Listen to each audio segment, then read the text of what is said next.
कि हठ न छूट छूटे बरूदी। कहीं विकल्प छोड़ा है क्या? जैसे वहां विकल्प नहीं वैसे यहां विकल्प नहीं। क्यों? क्योंकि सती नारी कभी विकल्प नहीं रखती, विकल्प साधारण लोग रखते, तो इसलिए ये टिप्पणी करने का अधिकार नहीं है कि माता ने विकल्प छोड़ा। अगर विकल्प छोड़ा होता तो सप्तर्षि की बात स्वीकार की गई होती। एक प्रश्न आपने उछाला था, श्याम कर्ण घोड़े की पहचान क्या? जिस घोड़े का संपूर्ण अंग चंद्रमा के समान उज्जवल हो और एक कान जिसका काला हो, उसे कहते श्याम कर्ण घोड़ा। आपने एक बात रखी, 800 श्याम कर्ण घोड़े मांगे गए, लेकिन वो है ही नहीं। ऐसा भी नहीं, साधारण मांग ये परीक्षा नहीं होती, विशेष ध्यान रखो। यही मांग ऋचिक से की गई थी। विश्वामित्र के पिता ने महात्मा ऋचिक से यही प्रश्न किया था कि हमें 1000 श्याम कर्ण घोड़े चाहिए, तब मैं अपनी बेटी तुम्हें ब्याहूंगा। और ऋचिक के पास भी नहीं थे। उन्होंने क्या किया? वरुण के यहां पहुंचे, वरुण से मांगे घोड़े। तो जिस तरह से ऋचिक ने रास्ता अपनाया था वही रास्ता ये अपना था। एक सिद्धांत कहा गया, चार पदार्थ हैं जगमाही पे कर्महीन नर पावत। यदि कर्म नहीं करोगे तो क्या मिलेगा? इसलिए श्रीमान ये बात सर्वथा उचित नहीं है। देखिए, हठ शास्त्र सम्मत होनी चाहिए। जो शास्त्र सम्मत हठ करता है, जो शास्त्रों की अवज्ञा नहीं करता, उसका नाम अमर होता है। जैसे एक उदाहरण मैं दे रहा हूं। हठ की थी माता किसने? सावित्री ने।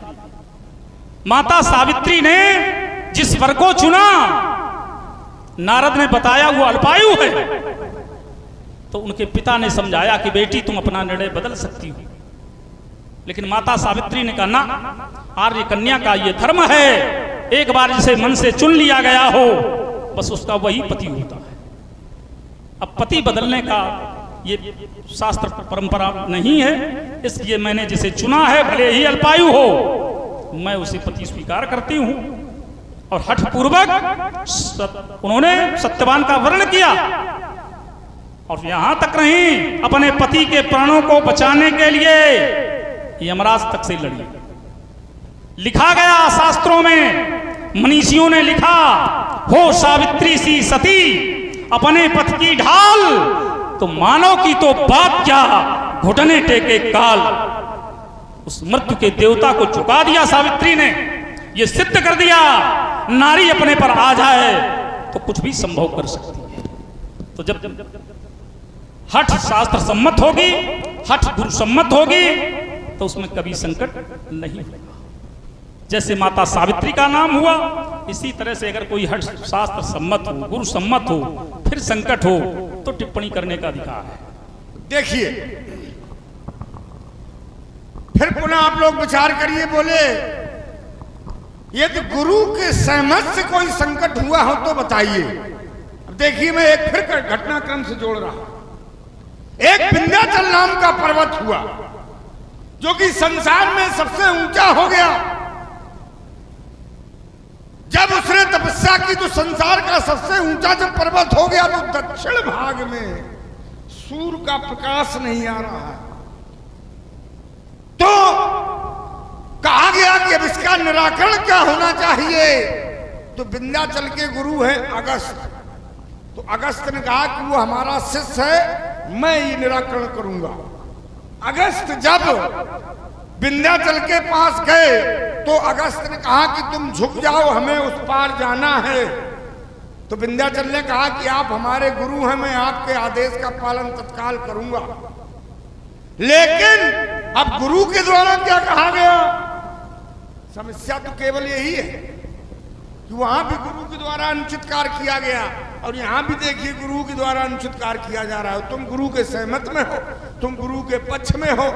अब गुरु ने यह कह दिया कि तुम झुक जाओ, और जब तक मैं वापस ना आऊं तब तक तुम झुके ही रहो। अब अगस्त आज दिन तक वापस नहीं आए, विंध्याचल आज भी झुका है, पूरा जीवन भर झुका है। समझो कितना बड़ा संकट। तुम थोड़ी देर झुक के दिखाओ, देखो कितना बड़ा संकट। अब देखिए दूसरी बात, बोले विश्वामित्र ने जो वर मांगा, यानी 800 श्यामकर्ण के घोड़े। और मैंने कहा था जिस समय विश्वामित्र के द्वारा ये 800 श्यामकर्ण के घोड़े मांगे गए हैं, उस समय संसार में 800 श्यामकर्ण के घोड़े थे ही नहीं। यदि कोई शिष्य अपराध कर दे या हठ पूर्वक कार्य करने लगे तो गुरु को क्या ये करना चाहिए जो संसार में वस्त हो ही ना वही मांग ले? तो शिष्य को तो संकट आएगा, तो गुरु को क्या ऐसा करना चाहिए? भाई शिष्य तो गलती कर सकते हैं, लेकिन गुरु के द्वारा नहीं करना चाहिए। सबसे बड़ी एक छोटी सी और क्रम रह गया, सावित्री वाला। बहुत अच्छा प्रकाश डाला है कि सावित्री ने हट की, तो क्या सावित्री ने उस समय उचित कार्य किया? एक सिद्धांत है, मात पिता प्रभु गुरु कै बानी। माता और पिता, गुरु और प्रभु की बात को तत्काल मान लेना चाहिए। जब सावित्री ने अपने वर को देखा, तब उसके पिता के द्वारा रोका गया कि ये अल्पायु है, इसके साथ विवाह ना करो। फिर भी सावित्री ने विवाह किया, तो फिर ये सिद्धांत गलत है। सिद्धांत तुमने जाने ही नहीं है, इसलिए गलत कह रहे हो। क्योंकि सिद्धांत पढ़े होते तो कभी टिप्पणी न की होती। नारी की एक मर्यादा है।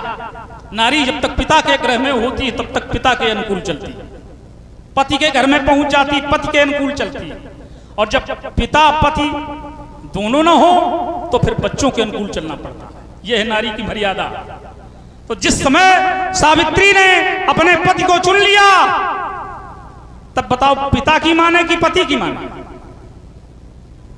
नारी धर्म को यदि जानते होते तो भी कभी टिप्पणी न करते। इसलिए सावित्री पर टिप्पणी करने का अधिकार न तुम्हें है न शास्त्रों को, क्योंकि सावित्री पर कोई टिप्पणी कर दे ये सामर्थ्य शास्त्रों में नहीं है। तुम तो कुछ नहीं हो, किसी के मूली नहीं।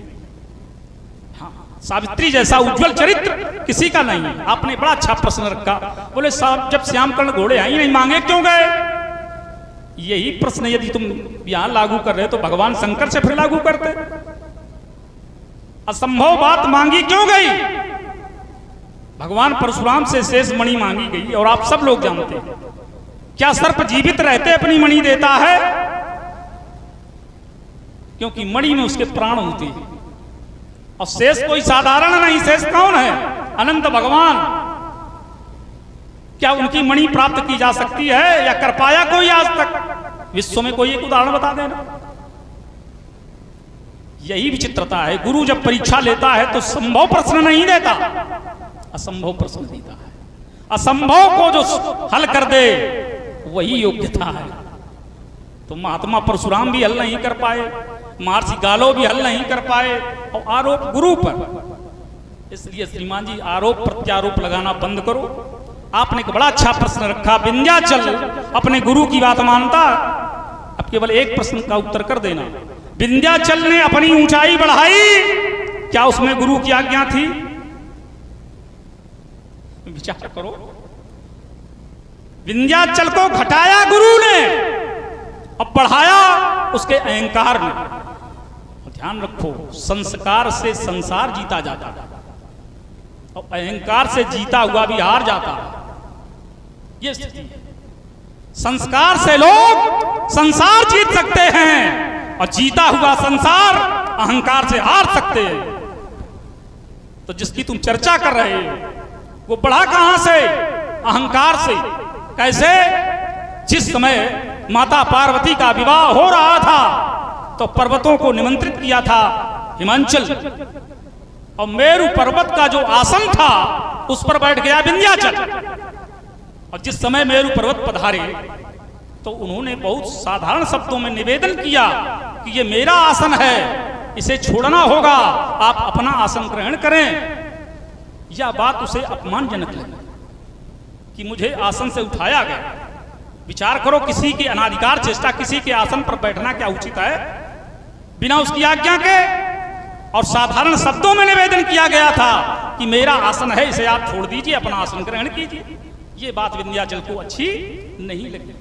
अहंकार में इतना बढ़ गया कि विंध्याचल पर्वतों में सबसे ऊंचा गिना जाता है, सबसे विशेष गिना जाता है। मैं ऐसी साधना करूंगा कि पर्वतों में सबसे ऊंचा बन जाऊं। लेकिन ऊंचा बनने का यह मतलब नहीं है कि अपनी ऊंचाई बढ़ाते बढ़ाते संसार के लिए संकट बन जाए। ऐसी ऊंचाई किसी काम की नहीं होती। बस यही भूल हो गई विंध्याचल से। इसी भूल का सुधार किया किसने? महात्मा अगस्त ने। क्योंकि संत सुधारक होते हैं, और यदि महात्मा अगस्त ने विंध्याचल को सुधारा न होता तो माता विंध्यवासिनी ने कभी उनमें आसन बनाया न होता। विंध्याचल में माता विंध्यवासिनी का निवास है। कब हुआ? जब विंध्याचल झुक गए। तो इसलिए श्रीमान जी, तुम झुकने को कष्टकारी मानते हो। हमारी दृष्टि में झुकना कष्टकारी नहीं है, अकड़ना कष्टकारी है। क्योंकि झुकना मानव की शान है, अकड़ना तो केवल मुर्दे की पहचान है। तो हमेशा हर व्यक्ति को झुकना चाहिए, झुकना सीखना चाहिए। इसलिए श्रीमान जी, अब एक उदाहरण मैं दे रहा हूं, एक उदाहरण आपने दिया है। हठ करना चाहिए तो किस तरह से करना चाहिए? माता कौशिकी एक कौशिक नामक ब्राह्मण को ब्याही। वह दुराचारी था, एक वैश्या के यहां जाता था। वो वैश्यागामी ब्राह्मण जब धनहीन हो गया तो उसकी प्रेमिका उस वैश्या ने उसे ठुकरा दिया। क्योंकि एक नियम है, वैश्या नेह जुबार धन काती अंबर छार पाछल पौर कपूत घर जात न लागत बार। वैश्या का स्नेह तब तक है जब तक तुम्हारे पास धन है। जुबार धन, ज्वारी का धन तब तक जब तक उसके गांठ में, जहां उसने गांव पर लगाया फिर वो उसका अपना नहीं रहता। वैश्या नेह जुबार धन काती अंबर छार, कार्तिक महीने का बादल पल में का इतनी घटा गहरी हो जाए, पल में हो जाए। पाछल पौर, दिन का आखिरी पहर, न दिन में है न रात में। कपूत घर, और पुत्र यदि कुपुत्र है तो चाहे खजाने पहाड़ जैसे हों वो भी लुटा देता। तो पाछल पौर कपूत घर जात न लागत, ये स्थिति होती। तो उस वैश्या ने धनहीन उस ब्राह्मण को ठुकरा दिया, और ठुकराया हुआ प्रेमी जीवन से निराश होता, अपने ग्रह में पड़ा पड़ा वह मृत्यु की घड़ियां गिन रहा है। अंत समय में उसे कुष्ठ रोग हो गया, और कुष्ठ रोग से पीड़ित वह जब जीवन से ऊब गया तब उसने अपने पत्नी से निवेदन किया कि मैं मरने से पहले अपनी प्रेमिका के दर्शन करना चाहता। बताइए, भारतीय इतिहास में कोई ऐसी नारी होगी जो अपने पति को दूसरे नारी से मिलवाने के लिए अपने कंधा पर बैठा कर ले जाए? ये आदर्श चरित्र है उस कौशिकी नारी का, जिसने पति की इच्छा को सर्वोपरि माना। जिस विषय से नारी को सबसे अधिक कष्ट होता है, लेकिन पति की इच्छा रखने के लिए वही उसका वाहन बन करके गई। अपने पति को कंधे पर बिठाया और उस वैश्या के दर्शन कराने जा रही है। रास्ते में मांडव्य ऋषि लटकाए गए थे सूली पर। अंधकार में नहीं समझ में आया, उसके पति का पैर टकरा गया सूली से। मांडव्य ऋषि को पीड़ा हुई, उन्होंने श्राप दे दिया, ऐ नारी, जिस पति को तू इसकी प्रेमिका के दर्शन कराने ले जा रही है, ये सुबह का सूर्य नहीं देखेगा। सूर्योदय होते ही तेरा पति मर जाएगा। उसकी नारी ने ये प्रण कर लिया, यदि सूर्योदय होते मेरा पति मर जाएगा तो मैं ये निश्चित करती हूं सूर्योदय नहीं होगा। और भगवान सूर्य को उस कौशिकी सती नारी का अनुशासन मानना पड़ा। सूर्योदय नहीं हुआ, संपूर्ण संसार की व्यवस्था बिगड़ गई। सब देवता मिलकर के नतमस्तक हुए माता अनसुईया के चरणों में, क्योंकि हर शक्ति को संभाला जा सकता है, सती को कोई नहीं संभालता। सती को केवल सती संभालता। तो सतियों में शिरोमणि माता अनसुईया के चरणों में गिरे।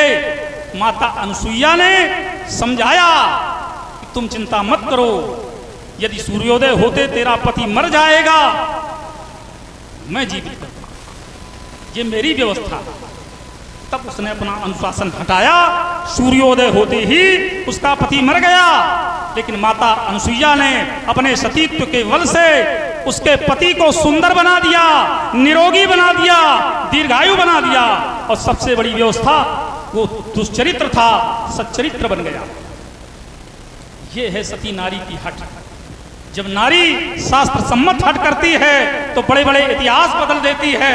और इस तरह से हट नहीं करनी चाहिए जैसे विंध्याचल ने की, महर्षि गालव ने की। इसलिए श्रीमान जी, जो हट शास्त्र सम्मत गुरु सम्मत है, वहां कभी संकट नहीं, संकट का निवारण है। चलिए तुमने कौशिकी नाम की नारी का एक वृत्तांत बताया, क्या उसने उचित कार्य किया? उसने प्रकृति के नियमावली को तोड़ने का प्रयास किया और उसी का पक्ष ले रहे हो। तो जब उसने ये निर्णय ले लिया हट कर ली कि मैं सूर्योदय होने ही नहीं दूंगी जब तक हमारा पति जीवित नहीं होगा, क्योंकि उसे ऐसा श्राप दे दिया था, दूसरे का हम सूर्योदय नहीं होने देंगे, देखे हमारा पति कैसे समाप्त होता है। तो अनुसुईया के द्वारा क्या किया गया, ये भी तो देखो कि अनुसुईया के द्वारा क्या किया गया।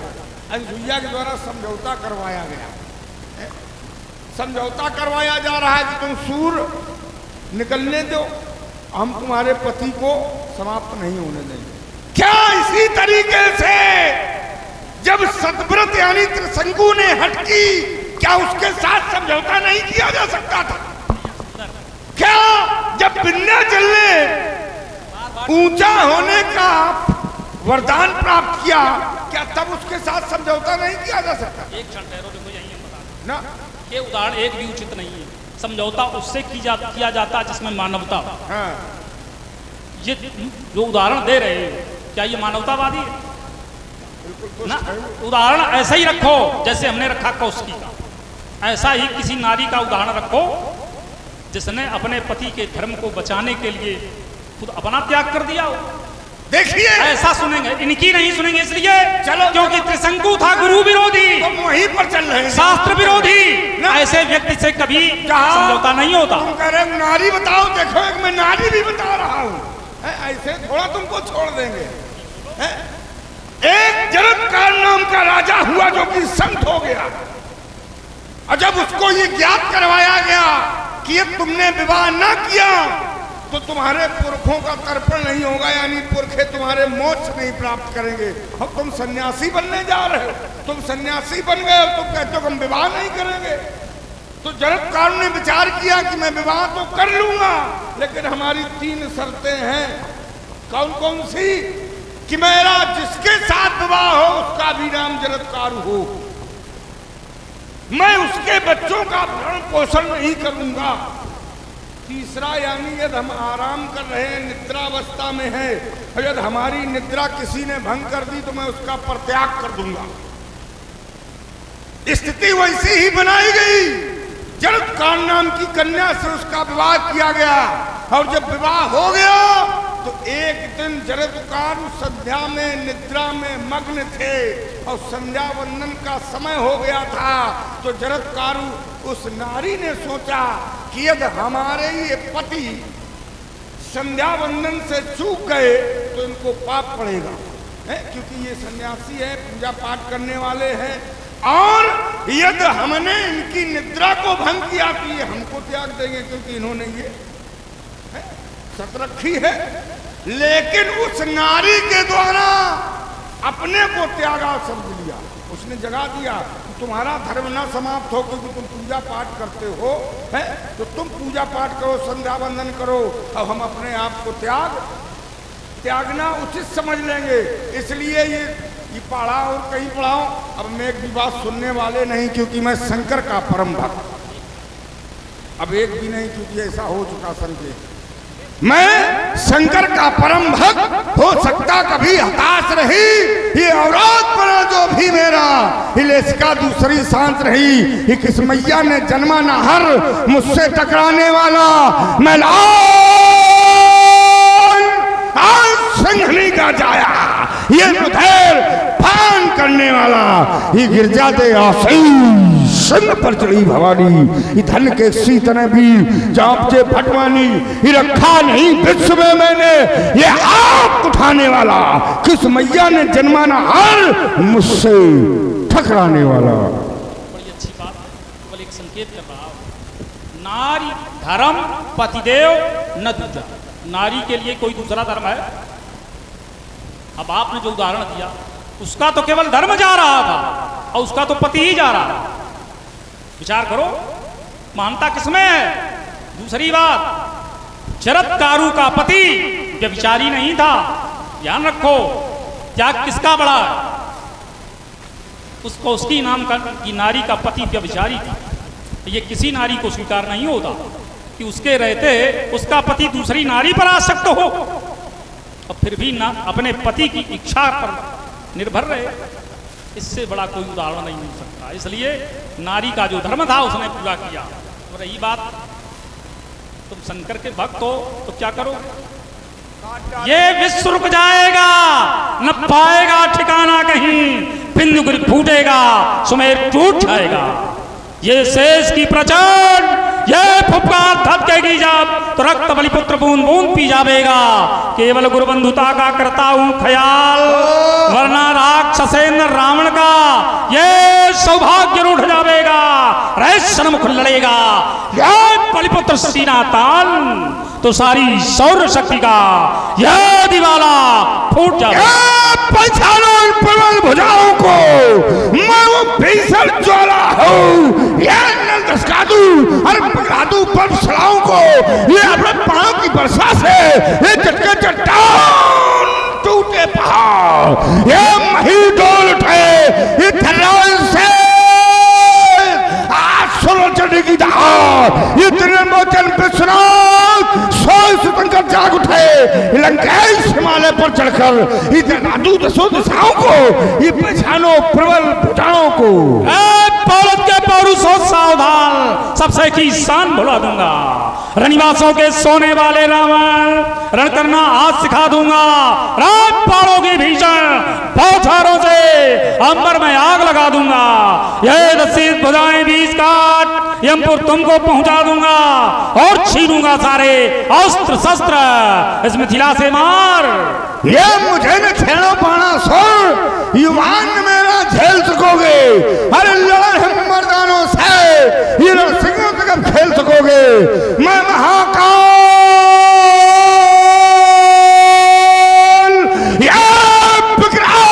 भीषण लपटों की ज्वाला, मैं पिस्टल की फंकार, यह धड़कता बिस्का तीखा प्याला, ये मेरे भैसे यह धड़ा कांपती, ये तक हो जाता मौन, इस महाबेगाधी को रोक सकेगा। यह क्रोध की कराल ज्वाल, यह सन्मुख है प्रगटा, सुभटों के सुरणित की सरिता बहाऊंगा। यह काट के ये कपाट ठाट आधी बनाऊं मैं, रुंडों के ढेर आज लगा के दिखाऊंगा। अपनी कलाओं को प्रगट ठाट करके मैं योगनी पिपासी को रक्त में पिलाऊंगा। यदि ना करूं तो शपथ गुरु शंकर की, ये अस्त्र शस्त्र छाड़ी नहीं बाण में कहूंगा। मैं मचल गया उस स्थल में तो मुझको कौन संभालेगा। ये जन्मा नहीं लाल मैया का जो तुझको हाथ बचा लेगा। ये बाणा सूर्य आज बुलाई तुमने रण कौशल की वेला, तो ये छिन्न भिन्न हो जाएगा। ये रणधीरों का मेला, ये खाने से ज्वाला निकलेगी, आग लगेगी पानी में, और सुखी सिकाई भूल जाओगे चढ़ती हुई जवानी में। खुला वक्त तुम करो वार, फिर देखो जोर जवानी का। ओ लाल लाल ले लंकापति, मत करो कामनादानी का। या तुम्हें अकेले डर लगता हो, लंका से तुम सैन्य मंगा लो, कुंभकर्ण को भी जगवा लो, मेघनाथ को खबर करा दो, चंद्रहास में धार धरा लो, अस्त्र शस्त्र तुम सभी सजा लो।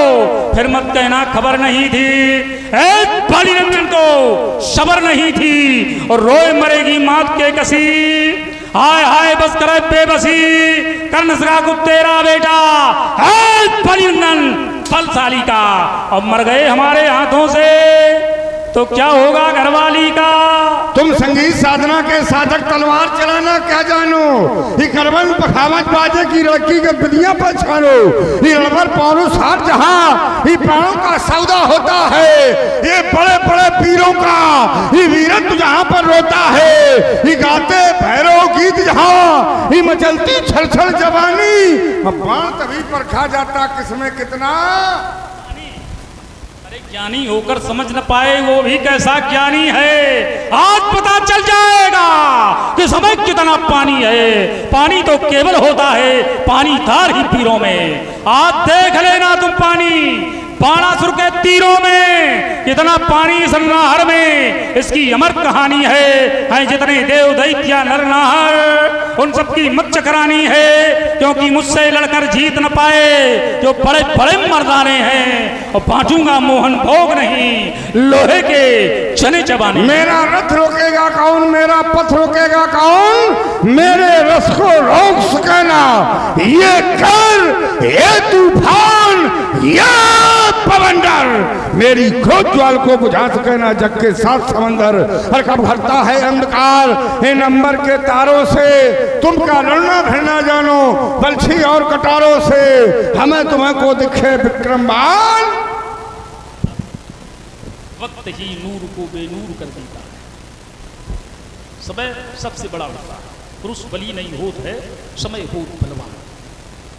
जवानी में जो चेहरा दमकता है, बुढ़ापे में उसे चेहरे पे झुर्रियां पड़ जाती। ये वक्त है, वक्त ही नूर को बेनूर कर देता है, मामूली जख्म को भी नासूर कर देता है। वरना कौन चाहता है इस दुनिया को अलविदा कहना। ये वक्त है जो इंसान को मजबूर कर देता है। एक बार शिव प्रेमियों, प्रेम से उद्घोष करो, जोर से बोलो शंकर भगवान की।